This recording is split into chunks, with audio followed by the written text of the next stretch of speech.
તો મહત્વના એક સમાચાર, ઇઝરાયલ ઈરાનના યુદ્ધ વચ્ચે પેટ્રોલ ડીઝલની અછતની વાત પણ સંપૂર્ણ અફવા છે। આ સૌથી મોટા સમાચાર। ભારત પાસે હવે રશિયા પાસેથી તેલ ખરીદવાનો વિકલ્પ ખુલ્લું છે।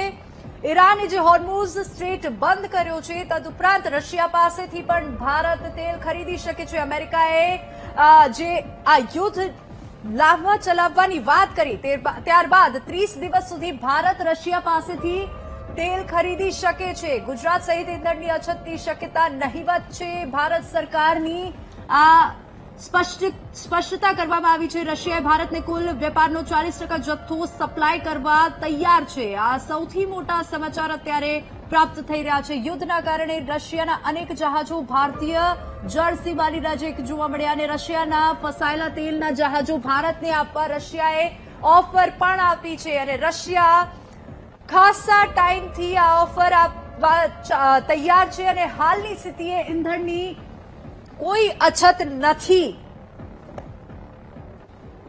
ઇઝરાયલ ઈરાનના યુદ્ધ વચ્ચે પેટ્રોલ ડીઝલની અછતની વાત પણ સંપૂર્ણ અફવા છે। ભારત પાસે હવે રશિયા પાસેથી તેલ ખરીદવાનો વિકલ્પ ખુલ્લો છે। અમેરિકાએ રશિયા પાસેથી તેલ ખરીદવાનો ભારત પર લગાવેલો પ્રતિબંધ હટાવ્યો છે। 30 દિવસ સુધી ભારત રશિયા પાસેથી તેલ ખરીદી શકશે। ભારત સરકારની અમેરિકાએ આપેલા નિવેદન પર હજુ સુધી નથી આવી કોઈ પણ પ્રતિક્રિયા। રશિયા ભારતને કુલ વપરાશનો 40% જથ્થો સપ્લાય કરવા તૈયાર છે અને યુદ્ધના કારણે રશિયાના અનેક જહાજો ભારતીય જળસીમાની નજીક ફસાયેલા છે। રશિયાના ફસાયેલા તેલના જહાજો ભારતને આપવા રશિયાએ ઓફર આપી છે અને હાલની સ્થિતિએ ઇંધણની અછતની શક્યતા સહેજ પણ નહીં। હાલની તારીખમાં પણ ભારત પાસે તેલનો 50 દિવસ સુધીનો સ્ટોક છે। તો આ મહત્વપૂર્ણ સમાચાર જે સામે આવે છે, સરકારે પહેલાથી જ સંભવિત પરિસ્થિતિને ધ્યાનમાં રાખીને તૈયારી શરૂ કરી દીધી છે અને ગેસ કંપનીઓને પણ એલપીજીનું ઉત્પાદન વધારવા માટે સૂચના આપવામાં આવી છે, જેથી જો યુદ્ધ લાંબા સમય સુધી ચાલે તો પણ દેશમાં રસોઈ ગેસની અછત નહીં સર્જાય। દેશમાં ચાલી રહેલા વૈશ્વિક તણાવ અને મિડલ ઈસ્ટની સ્થિતિ વચ્ચે ઇંધણ અને રસોઈ ગેસ અંગે અનેક અફવાઓ ફેલાઈ રહી છે। તો આ જ મુદ્દે વધુ ચર્ચા કરવા માટે આપણી સાથે ગેસ્ટ જોડાઈ ગયા છે। ગોપાલભાઈ ચુડાસમા, જે ઉપપ્રમુખ છે ગુજરાત પેટ્રોલ ડીઝલ એસોસિએશનના। ગોપાલભાઈ, આપનું ખૂબ સ્વાગત છે। ગોપાલભાઈ, સૌથી પ્રથમ તો મારે એ જાણવાનું છે કે શું ખરેખર અછત સર્જાઈ શકે છે કે કેમ? નમસ્કાર બધાને અને થેન્ક યુ ફોર હેવિંગ મી તમારા શો ઉપર। જે અત્યારની પોઝિશન પ્રમાણે કોઈ બી અછત કંપનીમાંથી, ઓઇલ કંપનીના સ્ટોકમાંથી નથી, કોઈ પણ પેટ્રોલ ડીઝલના પ્રોડક્ટની। એટલે અત્યારે એવું નથી લાગતું કે અછત સર્જાઈ રહી છે। યા પણ આગળ જતા ખબર પડે કે શું સિચ્યુએશન વધારે કેટલી ટેન્સ થાય છે। આજની તારીખે બધો પુરવઠો અવેલેબલ છે, બધી ટેન્કર્સ ભરાય છે અને ગુજરાત બહુ લકી છે કારણ કે આપણે અહીંયા 2 રિફાઇનરી છે, તો રિફાઇનરી પોઈન્ટ છે, એટલે we are very much lucky અને અત્યારે આપણી પાસે પૂરતો પુરવઠો અવેલેબલ છે। જી સર, સરકાર એવું કહે છે કે 50% સ્ટોક અત્યારે આપણી પાસે અવેલેબલ છે। આપ એસોસિએશન પ્રમુખ તરીકે આપનું શું માનવું છે અને હકીકત શું છે? બેન, હું એસોસિએશનનો ઉપપ્રમુખ છું અને યસ, આપણો સ્ટોક અવેલેબલ છે।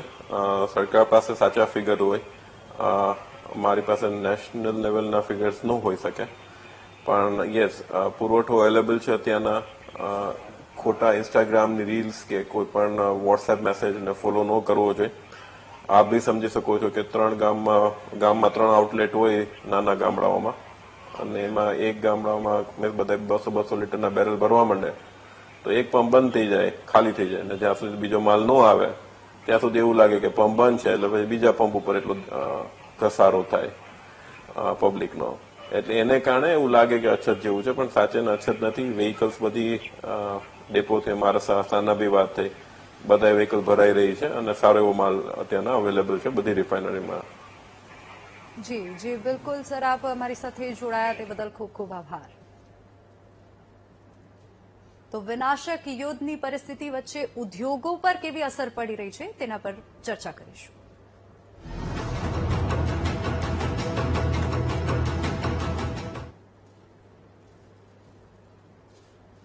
ઇઝરાયલ ઈરાન વચ્ચેના યુદ્ધની અસર મોરબી જિલ્લાના સિરામિક ઉદ્યોગ પર પડી રહી છે. હોર્મુઝ સ્ટ્રીટમાં શિપિંગ વિક્ષેપ થતા પ્રોપેન અને નેચરલ ગેસની સપ્લાયમાં ગંભીર અછત સર્જાઈ છે અને પરિણામે મોરબીમાં માત્ર 2 દિવસમાં 100 થી વધુ સિરામિક યુનિટો બંધ થયા છે અને 4 થી 5 દિવસમાં વધુ 400 યુનિટ બંધ થવાની શક્યતા છે. મોરબીનો સિરામિક ઉદ્યોગ ભારતના કુલ ટાઇલ્સ ઉત્પાદનના 80 થી 90% જેટલો હિસ્સો ધરાવે છે અને અહીં આશરે 750 જેટલા યુનિટો કાર્યરત છે, જે 4 લાખથી વધુ શ્રમિકોને રોજગારી આપે છે અને આ ઉદ્યોગ મુખ્યત્વે પ્રોપેન ગેસ અને નેચરલ ગેસ પર આધારિત છે. યુદ્ધના કારણે ગલ્ફ કન્ટ્રીઝમાંથી ગેસનું પરિવહન થંભી ગયું છે, જેના કારણે ગુજરાત ગેસ અને અન્ય સપ્લાયર્સે ઔદ્યોગિક ગ્રાહકોને 50% સુધી કાપ મૂક્યો છે.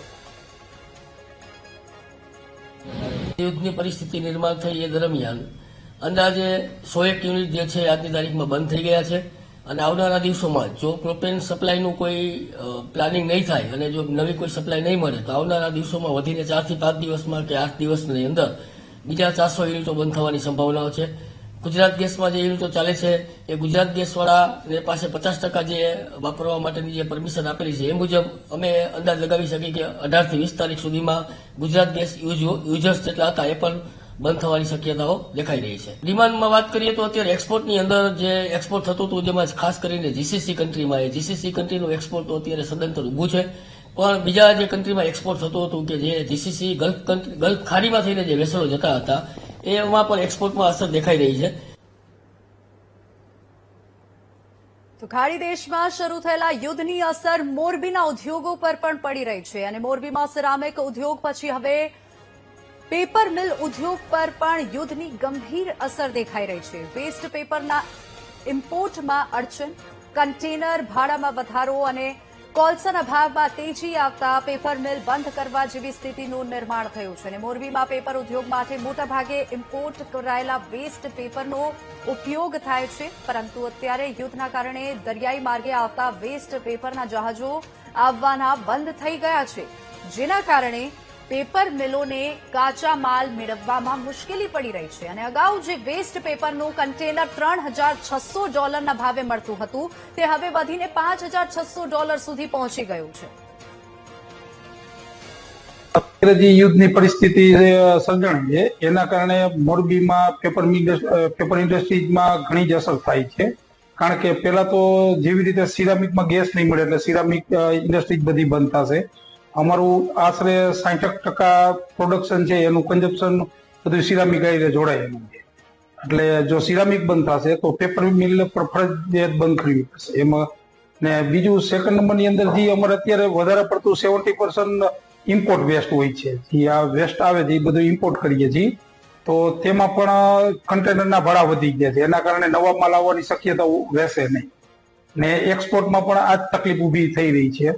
એટલે એના કારણે જો આવનારા ટાઈમની અંદર રેગ્યુલર નહીં થાય, યુદ્ધ બંધ નહીં થાય તો પછી અમારે મિલો પણ બંધ કરવી પડશે, આવું અમને દેખાઈ રહ્યું. ઇઝરાયલ, અમેરિકા અને ઈરાન વચ્ચે ચાલી રહેલા ભીષણ યુદ્ધની અસર હવે ગુજરાતના ઔદ્યોગિક ક્ષેત્રમાં પહોંચી ગઈ છે. ઈરાને હોર્મુઝ સ્ટ્રીટને બંધ કરતા વૈશ્વિક તેલ અને ગેસ પુરવઠામાં વિક્ષેપ સર્જાયો છે. પરિણામે વાપી, સરીગામ અને ઉમરગામ જેવા ગેસ આધારિત ઉદ્યોગો માટે સંકટની ઘડીઓ શરૂ થઈ ગઈ છે. ગુજરાત ગેસ કંપનીએ માર્ચ 6 થી ઔદ્યોગિક ગ્રાહકોને ગેસ પુરવઠામાં 50% કાપ મૂકવાની જાહેરાત કરી છે અને વાપી અને આસપાસના 8,000 થી વધુ ઉદ્યોગો ગેસને મુખ્ય ઇંધણ તરીકે વાપરે છે.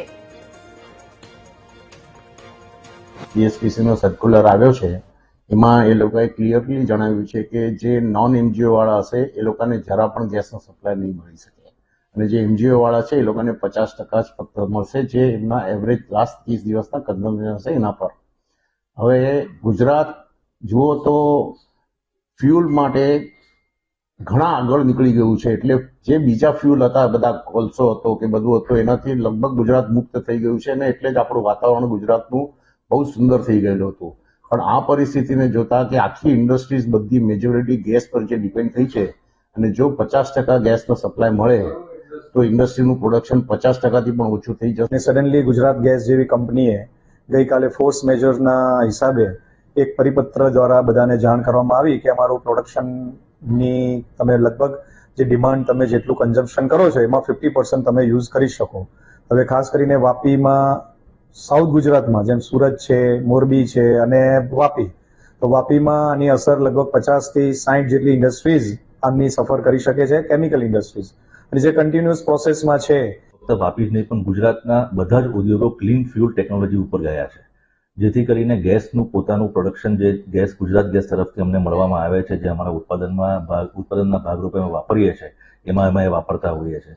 હાલનું જે હવે યુદ્ધ જે છે યુએસ, ઇઝરાયલ અને ઈરાનનું, એને કારણે આ યુદ્ધની પરિસ્થિતિમાં ગેસનું કન્ઝમ્પશન ને ગેસનું સપ્લાય જે છે એ હાલમાં 2 દિવસ પહેલા અમને એક મેલના મારફતે ગુજરાત ગેસ તરફથી જાણવામાં આવ્યું કે ભાઈ તમારી 50% આમાં કટોરી થઈ જશે ગુજરાત ગેસના સપ્લાયમાં. ત્યારે વાપીના ઉદ્યોગો અને બધા જ ઉદ્યોગ જગતમાં એક ચિંતાનું વાતાવરણ છે કે આ પરિસ્થિતિમાં અમે કેવી રીતે અમારું ઉત્પાદન કરી શકશું. મિડલ ઇસ્ટમાં વધતા યુદ્ધ તણાવની અસર હવે ભરૂચ જિલ્લાના ઔદ્યોગિક ક્ષેત્ર સુધી પહોંચી ગઈ છે. અમેરિકા, ઇઝરાયલ અને ઈરાન વચ્ચેના તાજેતરના સંઘર્ષને કારણે ક્રૂડ ઓઇલના ભાવમાં વધારો થયો છે, જેની સીધી અસર ગુજરાતના કેમિકલ અને પેટ્રોકેમિકલ ઉદ્યોગો પર પડી રહી છે. ભરૂચ જિલ્લો ગુજરાતનું સૌથી મોટું કેમિકલ હબ ગણાય છે. અંકલેશ્વર, જીઆઈડીસી, પાનોલી, ઝઘડિયા અને દહેજ જેવા વિસ્તારોમાં હજારો ઉદ્યોગો કાર્યરત છે, જ્યાં સ્પેશિયાલિટી કેમિકલ્સ, બલ્ક ડ્રગ અને ડાઇઝ અને પેગમેન્ટ્સ જેવા પ્રોપિલીન જેવા તમામ તત્વો પણ ઉત્પાદન થાય છે. આ તમામ પ્રોડક્ટ્સ પેટ્રોકેમિકલ આધારિત છે અને ક્રૂડ ઓઇલના ભાવ વધતા તેમના ઉત્પાદન ખર્ચમાં નોંધપાત્ર વધારો થવાની સંભાવના છે. યુદ્ધ લાંબુ ચાલે તો ઉદ્યોગો પર 20 થી 25% મોંઘવારી વધી શકે. એમાં ખાસ કરીને એમએસએમઈ યુનિટ ઉપર વધારે ભારણ આવી એમ શકે છે. અત્યારે હોળીનો સિઝનને લીધે વર્કરો બી હોળીને લીધે ઘરે જતા રહેલા છે, એને લીધે બી ફેક્ટરીઓ બંધ પડી છે અને એક્સપોર્ટ ઓર્ડર બી જેટલા વધારે છે એમાં અત્યારે એરપોર્ટ ઉપર બી એરપોર્ટો બંધ થઈ ગયેલા છે. પછી શિપિંગ બિલમાં બી ઓછું થઈ ગયેલું છે. કેમ કે ઈરાને વળતા પગલા તરીકે હોર્મુઝની ખાડીની એન્ટ્રી બંધ કરી છે, જેથી કરીને જે એક્સપોર્ટ કરતા ઉદ્યોગો હોય એ રસ્તે મેક્સિમમ મહત્તમ ટ્રાન્સપોર્ટેશન ને બધું શિપિંગનું ત્યાંથી જ થતું હતું. એને બદલે જે ઘણા કિલોમીટર વધારે થશે અને એની અસર સીધી એમના ટ્રાન્સપોર્ટેશન કોસ્ટ વધે, એને કારણે મુશ્કેલી સર્જાઈ રહી છે અને ઉદ્યોગકારો પણ અત્યારે ડરી રહ્યા છે કે મંદીના માહોલમાંથી બહાર નીકળી રહ્યા હતા. એવા સંજોગોમાં યુદ્ધ કોઈ કાળે ઈચ્છનીય નથી. ઔદ્યોગિક હબ છે અને કેમિકલ વપરાશ બહુ જ અહીંયા છે, એટલે ક્રૂડ ઓઇલના આધારિત બધી જ પ્રોડક્ટો અહીંયા બને છે. તેથી 13 થી 15% ભાવ વધારો આ ઇન્ડસ્ટ્રીને પરવડે નહીં, એટલે પરચેસ પણ નહીં કોઈ કરે અને જે સેલ આપણે મટીરિયલ વેચીએ છીએ એને પણ ભાવ ઊંચો પડે, એટલે સેલિંગ પણ નહીં થાય. એટલે આની અસર રેવન્યુ, રોજગારી અને માનસિકતાની પણ અસર થઈ શકે. ખાડી દેશો આપણા ઓઇલનો મેઇન સોર્સ આપણા ખાડી દેશો છે. એમાંથી જે ક્રૂડ ઓઇલ આવતું હોય છે એ ક્રૂડ ઓઇલમાંથી જ આપણા પેટ્રોકેમિકલ્સ અને પેટ્રોકેમિકલ્સમાંથી ડાઈઝ, ફાર્મા, આ બધી જ પ્રોડક્ટો આપણે એમાંથી બનતી હોય છે. ખાસ કરીને આપણો દહેજમાં પીસીપીઆર છે, પેટ્રોકેમિકલ હબ છે, તો ત્યાં તો બહુ મોટી અસર થશે. અને એની સાથે સાથે આપણે ઝઘડિયા, પાનોલી, અંકલેશ્વર આ બધા જ સ્ટેટોમાં બહુ મોટી અસર થવાની ચાન્સ છે.